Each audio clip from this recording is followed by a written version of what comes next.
നമസ്കാരം. നമ്മുടെ ഭാരതത്തിന്റെ പടിഞ്ഞാറേ സൈഡിൽ എന്ന് വെച്ചാൽ ഗുജറാത്തിന്റെ കരകൾ തീരങ്ങൾ തൊട്ട് രാജസ്ഥാന്റെ മരുഭൂമികൾ വരെ നീണ്ടു കിടക്കുന്ന ഒരു 1000 കിലോമീറ്റർ പ്രദേശത്ത് വലിയ ഒരു ആർമി അല്ലെങ്കിൽ മിലിറ്ററി എക്സസൈസ് നടന്നുകൊണ്ടിരിക്കുകയാണ്. അതിന്റെ പേരാണ് ഓപ്പറേഷൻ തൃശൂർ.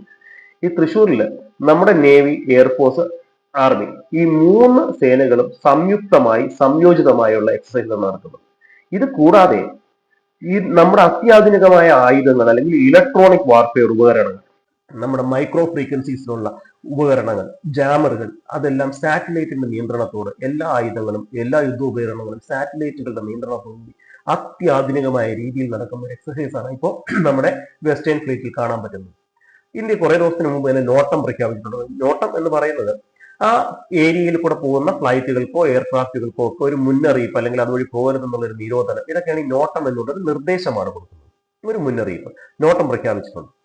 ഇതിനോടൊപ്പം തന്നെ ഈ തൃശൂർ എന്ന് പറഞ്ഞ് നടക്കുന്നത് ഈ സർക്രീക് ഭാഗത്താണ് ഏറ്റവും കൂടുതൽ നടക്കുന്നത്. പാകിസ്ഥാനും ഇന്ത്യയും ഇടയ്ക്കുള്ള ഒരു കടലെടുക്കാണ് ഈ സർക്രീക്. അവിടെ കുറച്ച് ദിവസത്തിന് മുമ്പ് പാകിസ്ഥാൻ ഒരു ചെറിയ വിഷയമൊക്കെ നടത്തിയിട്ടുണ്ടായിരുന്നു. അപ്പോൾ അവർ പേടിച്ചു വരണ്ടിരിക്കുകയാണ് എന്താണ് നടക്കാൻ പോകുന്നത്. കാര്യം ഈ തൃശൂർ ഒന്ന് ബോർഡർ ക്രോസ് ചെയ്ത് കഴിഞ്ഞാൽ പിന്നെ പാകിസ്ഥാനില്ല. അത്രയ്ക്ക് സജ്ജമാണ് ഈ തൃശൂർ നടത്തുന്ന. ഏകദേശം 30,000 സേനാംഗങ്ങളാണ് ഇതിൽ പങ്കെടുക്കുന്നത്. ഡയറക്ട്ലി ഇൻഡയറക്ട്ലി അതിൽ കൂടുതലുണ്ടാവും.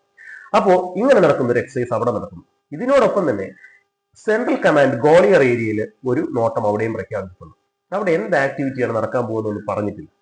അതേപോലെ ഈസ്റ്റേൺ കമാൻഡിൽ, ബംഗ്ലാദേശിന്റെ ബോർഡറിലുള്ള ഈസ്റ്റേൺ കമാൻഡ് കൽക്കട്ടയുടെ ഭാഗത്ത് ഒരു നോട്ടം പ്രഖ്യാപിച്ചിട്ടുണ്ട്. അപ്പൊ അവിടെയും എന്താണ് നടക്കാൻ പോകുന്നതെന്ന് വ്യക്തമാക്കിയിട്ടില്ല ഇന്ത്യൻ സേന. അപ്പോൾ ഒരു വലിയ എന്തോ ഒരു മൂവ്മെന്റ് നടക്കുകയാണ് എന്ന് നമ്മൾ മനസ്സിലാക്കുക. ഇതേ സമയം നമുക്ക് പാകിസ്ഥാന്റെ ഉള്ളിലുള്ള കുറച്ച് പ്രശ്നങ്ങൾ കൂടെ പഠിക്കാം. പാകിസ്ഥാന്റെ അകത്ത് തെഹ്രീക്കെ ലെഫ്റ്റ് പാകിസ്ഥാൻ എന്ന് പറയുന്ന ഒരു രാഷ്ട്രീയ പാർട്ടി അല്ലെങ്കിൽ ഒരു മുല്ലാക്കയുടെ കീഴിലുള്ള ഒരു ഗ്രൂപ്പ്, അവർ കുറെ നാളുകളായിട്ട് 2-3 ആഴ്ചയായിട്ട് അടി തുടങ്ങിയിട്ടുണ്ട്. കുറെ പട്ടാളക്കാർ, പോലീസുകാർ മരിച്ചു. അവരുടെ ആയിരക്കണക്കിന് പ്രവർത്തകർ മരിച്ചിട്ടുണ്ടെന്നാണ് റിപ്പോർട്ട്. പാകിസ്ഥാനകത്ത് ഈ പറയുന്ന എല്ലാ സോഷ്യൽ മീഡിയകളും നിരോധിച്ചിട്ട് നാളുകളായി. പാകിസ്ഥാനകത്ത് പ്രത്യേകിച്ച് കറാച്ചി ഏരിയയിൽ അവിടെ അടി നടക്കുകയാണ്. രണ്ടാമതായിട്ട് തെഹ്രീക്കെ താലിബാൻ പാകിസ്ഥാൻ എന്ന് പറയുന്ന നമ്മുടെ താലിബാന്റെ പാകിസ്ഥാനുള്ള രൂപം, അവര് നമ്മുടെ പാകിസ്ഥാന്റെ ഉള്ളില് പ്രത്യേകിച്ചും സൈബർ പത്തൂൺഖ ഏരിയയിൽ കൂട്ടം കൂട്ടമായി വന്ന് കയറിയെന്ന് കുറച്ച് ദിവസം മുമ്പേ ഞാൻ പറഞ്ഞതാണ്. ഇന്നലെ പാകിസ്ഥാനും താലിബാനും കൂടെ തുർക്കിയിൽ വെച്ച് നടന്ന ചർച്ച, സമാധാന ചർച്ച പൊളിഞ്ഞു. രണ്ടു കൂട്ടരും തീരുമാനമെത്താതെ പിരിഞ്ഞു. രണ്ടു കൂട്ടരും തിരിച്ചുപോയി തുർക്കിയിൽ. അപ്പൊ ഇപ്പൊ സംഭവിക്കുന്നത് പാകിസ്ഥാനും താലിബാനുമായിട്ട് വെല്ലുവിളികളാണ് നടക്കുന്നത്. ഇതേ സമയം തെഹ്രീക്കെ താലിബാൻ സൈബർ പത്തൂൺഖ ഏരിയയിൽ ശക്തമായ പോരാട്ടങ്ങൾ അഴിച്ചു വിടുന്നുണ്ട്. ഇന്ന് 7 പട്ടാളക്കാരെ കുൾബോംബ് പൊട്ടിച്ചു കൊന്നു എന്നാണ് കേൾക്കുന്നത്. ഇന്ന് ഇത് പോയിട്ട് ഇതേ സ്ഥലത്ത് സൈബർ പത്തൂൺഖ ഏരിയയിൽ അടുത്താണ് പെഷാവർ എന്ന് പറഞ്ഞ പാകിസ്ഥാന്റെ നഗരം വരുന്നത്. ആ നഗരം എപ്പോ വേണമെങ്കിലും കീഴടക്കപ്പെടാം എന്നുള്ള അവസ്ഥയിലാണ് വന്നിട്ടുള്ളത്. അത് അതിനകത്ത് നടക്കുന്ന കാര്യങ്ങൾ. അപ്പോൾ തെഹ്രീക്കെ ലെഫ്റ്റ്, തെഹ്രീക്കെ താലിബാൻ ഇതെല്ലാം അവിടെ ഉണ്ട്. ഇതിനിടയ്ക്കൊരു വാർത്ത വരുന്നതാണ് അതിന്റെ ഏറ്റവും വലിയ രസകരമായ വാർത്ത. പാകിസ്ഥാനിൽ സുന്നി മുസ്ലിങ്ങളാണല്ലോ കൂടുതൽ, പക്ഷെ അവിടെ ഷിയാക്കളും ഉണ്ട്. ഈ ഷിയാക്കളുടെ ഒരു വിഭാഗത്തിനെ ഇറാൻ ട്രെയിൻ ചെയ്ത് സിറിയയിൽ അയച്ചിട്ടുണ്ടായിരുന്നു. സിറിയയുടെ അവരുടെ ഇറാന്റെ അല്ലെങ്കിൽ ഷിയ വർഷിപ്പ് സെന്റേഴ്സിന് അല്ലെങ്കിൽ ഷിയയുടെ പള്ളികൾക്ക് പ്രൊട്ടക്ഷൻ കൊടുക്കാൻ വേണ്ടി പാകിസ്ഥാനിൽ നിന്നുള്ള ഷിയകളെ ട്രെയിൻ ചെയ്തിട്ടാണ് സിറിയയിൽ അയച്ചിട്ടുണ്ടായിരുന്നത്. ഇപ്പൊ സിറിയ അറിയാമല്ലോ, ISIS പുതിയ വേർഷനൊക്കെ വന്നു. സിറിയ വേറെ രീതിയിലോട്ടായപ്പം അവരെ അവിടെ ഇറാൻ ആവശ്യമില്ലാതായി വന്നു. ഹിസ്ബുള്ളയുടെ ഭാഗമായിട്ട് നിന്നവരാണ്. ഇവരെ എന്ത് ചെയ്തു? ഇപ്പോ ഇറാൻ തിരിച്ച് പാകിസ്ഥാനിലോട്ട് പറഞ്ഞു വിട്ടു. ഇത് 4000 മുതൽ 5000 വരുന്ന മിലിഷ്യ അംഗങ്ങളാണ്. ഇവർക്ക് $700 ശമ്പളത്തിലാണ് ഇറാൻ വച്ചിരിക്കുന്നത് പാകിസ്ഥാനിലെ ഷിയകളായിട്ടുള്ള പോരാളികൾ. അവരുടെ പേരാണ്, അവരുടെ ആ ഒരു ബ്രിഗേഡിന്റെ പേരാണ് സൈനബി യോങ് ബ്രിഗേഡ്. ഈ സൈനബി യോങ് ബ്രിഗേഡ് ഇപ്പൊ ജോലിയൊന്നുമില്ലാതെ പാകിസ്ഥാനിൽ തിരിച്ചെത്തിയിട്ടുണ്ട്. അവരും ഒരു ചെറിയ തരത്തിലുള്ള അടിക്കുള്ള തയ്യാറെടുപ്പിലാണ് എന്ന് പറയുന്നത്. അപ്പോ തെഹ്രീക്കെ ലെഫ്റ്റ് പാകിസ്ഥാൻ, തെഹ്രീക്കെ താലിബാൻ, ഈ സൈനബി യോങ് ബ്രിഗേഡ്, പിന്നെ നമ്മുടെ ബലൂചിസ്ഥാൻ ലിബറേഷൻ ആർമി BLA, ഇവരെല്ലാം കൂടെ ഒരുമിച്ചാൽ പാകിസ്ഥാന്റെ അകത്ത് പിന്നെ വേറൊന്നും അവശേഷിക്കില്ല. അഫ്ഗാനിസ്ഥാനും ഇന്ത്യക്കും ഒന്നും ചെയ്യേണ്ട ആവശ്യമില്ല, അവർ തന്നെ ചെയ്തോളൂ എന്നുള്ള അവസ്ഥയിലാണ് ഇവർ ഒരുമിക്കാനുള്ള ചർച്ചകൾ നടക്കുന്നത്. കാര്യം ഇവർക്കെല്ലാം എതിരായി പാകിസ്ഥാനും അമേരിക്കയും ഇപ്പൊ രംഗത്തിറക്കിയിരിക്കുന്നത് പാകിസ്ഥാനിലുള്ള ISIS-നെയാണ്. ഈ ISIS താലിബാനും ബാക്കിയുള്ളവർക്കൊന്നും തീവ്രത പോരാ എന്ന് പറഞ്ഞുകൊണ്ട് ISIS കൂടുതൽ തീവ്രമാക്കണമെന്ന് പറഞ്ഞുകൊണ്ട് താലിബാനെതിരെ തന്നെ യുദ്ധം നടത്തുന്നുണ്ട് അഫ്ഗാനിസ്ഥാനിൽ.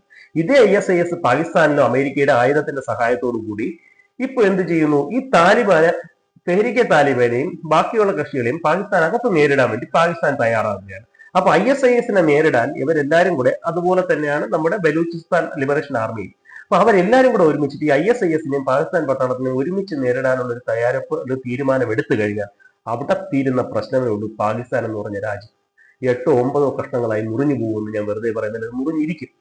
അപ്പോ ഇതാണ് പാകിസ്ഥാൻ അകത്തുള്ള ഒരവസ്ഥ.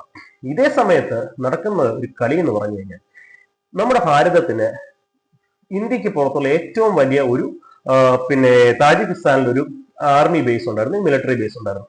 അവിടുത്തെ ഫർഹോർ എന്ന് പറയുന്ന എയർബേസിലാണ് ഇന്ത്യ ഈ ഒരു ബേസ് സൃഷ്ടിച്ചിരുന്നത്. ഇത് താലിബാനെ വെസ്റ്റേൺ രാജ്യങ്ങൾ ആക്രമിക്കാൻ, യൂറോപ്യൻ രാജ്യങ്ങൾ ആക്രമിക്കാൻ കൊണ്ടുവരുന്ന സമയത്ത് ഇന്ത്യയുടെ ഒരു സഹായം എന്നുള്ള രീതിയിൽ താജിക്കിസ്ഥാൻ സ്ഥാപിച്ചതാണ്, വെസ്റ്റേൺ രാജ്യങ്ങളുടെ സഹായത്തിന്. ഇപ്പൊ അവരൊക്കെ തിരിച്ചുപോയി. അപ്പൊ ഇന്ത്യ എവിടെ നിന്ന് വിട്ടുപോകണം എന്നുള്ള ഒരു പ്രഷർ സൗദി അറേബ്യയും പാകിസ്ഥാനും നിരന്തരമായി കൊടുത്തുകൊണ്ടിരിക്കുന്നതാണ്. താജിക്കിസ്ഥാനോട് നിരന്തരമായി ആവശ്യപ്പെടുന്നു, ഇന്ത്യ എവിടെ നിന്ന് ഒഴിപ്പിക്കണമെന്നുള്ള കാര്യം. അപ്പൊ താജിക്കിസ്ഥാനും ഈ സംഗതി ആവശ്യപ്പെടുന്നുണ്ടായിരുന്നു. പക്ഷെ എന്ത് സംഭവിച്ചു? ഇന്ത്യ കോടിക്കണക്കിന് ഡോളർ ചെലവിട്ട് അതേ സ്ഥാനം നിലനിർത്തിക്കൊണ്ടിരുന്നു. ഇപ്പൊ സംഭവിക്കുന്നത് പുതിയ വേൾഡ് ഓർഡറിൽ അമേരിക്കയും കൂടെ അവരുടെ കൂടെ ചേർന്നപ്പോൾ പാകിസ്ഥാനും അമേരിക്കയും സൗദിയുടെയും പ്രഷർ കാരണം ഇന്ത്യ അവിടെ നിന്ന് ഒഴിഞ്ഞു പോകണമെന്ന് താജിക്കിസ്ഥാൻ വളരെ കാലങ്ങളായി ആവശ്യപ്പെട്ട് കുറച്ച് ശക്തിപ്പെടുത്തി. അങ്ങനെ ഇരിക്കുന്ന സമയത്താണ് ഇന്ത്യക്ക് അവിടെ കിടക്കുന്ന ആയുധങ്ങളും എല്ലാം കൊണ്ട് പെട്ടെന്ന് തിരിച്ചു വരാൻ പറ്റത്തില്ല. കാര്യം ഈ ആയുധങ്ങളെല്ലാം വെച്ചിരുന്നത് പാകിസ്ഥാൻ അടിക്കാനാണ് ഏത് സമയത്തായാലും. ഇപ്പൊ എന്ത് സംഭവിച്ചു എന്ന് പറഞ്ഞു കഴിഞ്ഞാൽ അഫ്ഗാനിസ്ഥാനിലെ പണ്ട് റഷ്യ നിർമ്മിച്ച ഒരു വലിയ എയർബേസ്, ബഗ്രാം എന്ന് പറയുന്ന എയർബേസ്, ഈ എയർബേസ് അമേരിക്കയാണ് പിന്നെ കൈയാളിയിരുന്നത്. താലിബാൻകാരെ ഇറച്ചു കയറിയപ്പം അമേരിക്ക ഇത് വിട്ടിട്ടാണ് ഓടേണ്ടി വന്നത്. ഇപ്പൊ എന്ത് ചെയ്തു? ട്രംപ് കുറച്ച് ദിവസം മുമ്പ് ആവശ്യപ്പെട്ടു, എനിക്ക് ബഗ്രാം എയർബേസ് തിരിച്ചു തന്നിരിക്കണം താലിബാൻ പറഞ്ഞു പോയി പണി നോക്കണം. ഇതിനുശേഷം ഇപ്പോ അറിയുന്ന വിവരം, താജിക്കിസ്ഥാനിലെ ഫർഖോർ എയർബേസിലെ ഇന്ത്യയുടെ മിലിറ്ററി യൂണിറ്റുകളെല്ലാം അഴിച്ച് പറക്കിയെടുത്തു തുടങ്ങി. ഇത് കംപ്ലീറ്റ് കൊണ്ട് സ്ഥാപിക്കാൻ പോകുന്നത് നമ്മുടെ ബഗ്രാം എയർബേസിലാണ്. ബഗ്രാം എയർബേസ് ഇന്ത്യക്ക് അഫ്ഗാനിസ്ഥാൻ കൈമാറി എന്നുള്ള വാർത്തകളാണ് ഏറ്റവും ലേറ്റസ്റ്റ് ആയിട്ട് വരുന്നത്. ഇതിന്റെ ഭാഗമായി കഴിഞ്ഞ ഒരാഴ്ചയ്ക്ക് മുമ്പ് തന്നെ ഇന്ത്യയിൽ നിന്നും ഒരു വലിയൊരു ടെക്നിക്കൽ ടീം ആർമിയുടെയും എഞ്ചിനീയേഴ്സിന്റെയും ഒക്കെ ഭാഗമായിട്ടുള്ള ടെക്നിക്കൽ ടീം അവിടെ പോയിരുന്നു.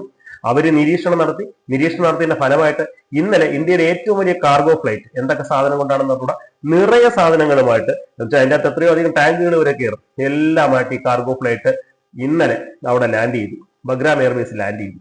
ബഗ്രാം എയർബേസ് ഇപ്പം ആക്ടിവിറ്റികൾ കൊണ്ട് ഫുള്ളാണ്. ഇന്ത്യൻ ആർമിയുടെ പ്രസൻസ് അവിടെയുണ്ട്. എത്ര പട്ടാളക്കാർ, 25,000 ട്രൂപ്പിനെ അവിടെ വിന്യസിക്കുമെന്നാണ് പറഞ്ഞു കേൾക്കുന്നത്. ഒരു കമ്പനി ട്രൂപ്പ് കൂടുതൽ 25,000 പേര് അവിടെ നിയമിക്കുമെന്നാണ് പറഞ്ഞു കേൾക്കുന്നത്. ഇപ്പൊ 25,000 പേരിലടക്കം നമുക്ക് ഈ ഫർഹോറിലുണ്ട്. അവരെ ഇങ്ങോട്ട് ഷിഫ്റ്റ് ചെയ്താൽ മതി. അതോടുകൂടി പാകിസ്ഥാന്റെ ആഫീസ് പൂട്ടി എന്ന് പറയുന്നതാണ് നല്ലത്. കാര്യം ഇവിടെ നിന്ന് ഇനിയിപ്പോ അഫ്ഗാനിസ്ഥാനെ ഒന്നും ചെയ്യാൻ പറ്റില്ല. അഫ്ഗാനിസ്ഥാനെ ചെയ്യുന്നതിന് മുമ്പ് തന്നെ റഷ്യ അവിടെ സ്ഥാപിച്ചിരുന്ന എയർ ഡിഫൻസ് സിസ്റ്റം എല്ലാം ഇന്ത്യ അഴിച്ചുപണിഞ്ഞു തുടങ്ങിയെന്നാണ് അറിയുന്നത്. കാര്യം റഷ്യയുടെ എല്ലാ സാധനങ്ങളും ഇന്ത്യയിലുണ്ട്, സ്പെയർ പാർട്സുകളുണ്ട്. അപ്പൊ അതൊക്കെ ഒന്ന് മെയിൻ്റെനൻസ് ചെയ്ത് എണ്ണയായിട്ടൊന്ന് തുരുമ്പൊക്കെ മാറ്റി എടുത്താൽ മതി. അതിനുള്ള പണി ഇന്ത്യ തുടങ്ങി. അത് കഴിഞ്ഞാൽ അഫ്ഗാനിസ്ഥാനോട് ഒരു മിസൈലോ ഒരു പ്ലേറ്റോ പോലും പാകിസ്ഥാൻ നയിക്കാൻ പറ്റത്തില്ല.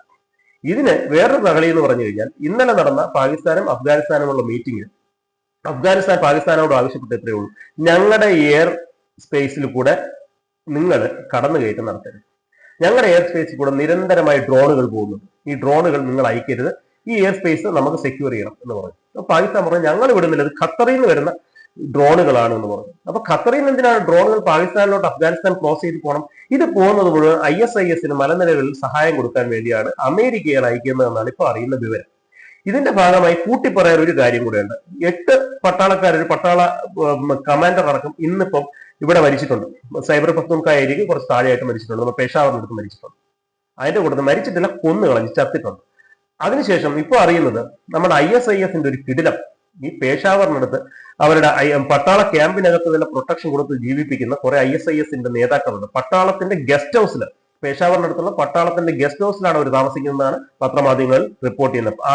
പാകിസ്ഥാൻ ആർമിയുടെ ഗസ്റ്റ് ഹൗസിൽ. അതിലൊരുത്തൻ, അവന്റെ പേരെന്ന് പറയുന്നത് നുസ്രത് പെഹൽവാൻ എന്ന് പറയുന്ന ഒരു ബ്രിഗേഡ് തന്നെയുണ്ട് ISIS-നകത്ത്. ഈ നുസ്രത് പെഹൽവാനെ ഏതോ ഒരു അജ്ഞാതൻ അങ്ങ് താക്കി, തീർന്നു, കഴിഞ്ഞു, കട്ടയും ബോർഡും മടങ്ങി. അതിപ്പോ കിട്ടുന്ന വാർത്തയാണ്. അപ്പൊ എന്താണ് ഇപ്പൊ നടന്നുകൊണ്ടിരിക്കുന്നത്? തെഹ്രീക്കെ താലിബാനും ബലൂചിസ്ഥാൻ ആർമിയും തെഹ്രീക്കെ ലെപ്പെ പാകിസ്ഥാനും അതുപോലെ തന്നെ ഞാൻ പറഞ്ഞ സൈനബി യോങ് ബ്രിഗേഡും എല്ലാരും പണി തുടങ്ങിയിട്ടുണ്ട്.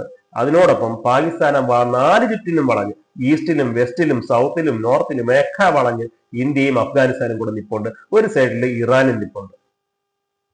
എന്തായാലും പാകിസ്ഥാന്റെ കാര്യം കട്ടപ്പുക. അങ്ങനെ ആവട്ടെ എന്ന് ആശംസിച്ചുകൊണ്ട് ജയ് ഹിന്ദ്.